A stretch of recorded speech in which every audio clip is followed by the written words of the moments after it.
আমাদের মতন গরিব মানুষদের বড়লোকদের কাছে সমাজের চোখে আমরা শুধু খেলনা। আমাদেরকে নিয়ে খেলতে পছন্দ করে, কারণ আমাদের যে টাকা নেই, অর্থ নেই, সম্পদ নেই।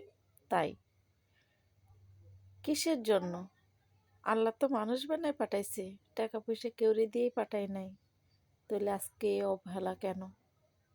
বলতে পারে এই দেশের মানুষ, এই দেশের সরকার? বড় লোকদের কাছে আমরা অবহেলার পাত্রী, সাধারণ মানুষের কাছেও কোনো নিরাপত্তা নাই। কেন নাই? এই দেশের সরকার কি করেছে আমাদের মতন গরিবদের জন্য? কিছু কি করছে? করে নাই। আমরা যে তাদেরকে ভোট দিয়ে যে নির্বাচিত করি, কিসের দায় করি? আমাদের নিরাপত্তার জন্য করি, আমাদের ভালো থাকার জন্য করি। সেটা কি করেছে সরকার?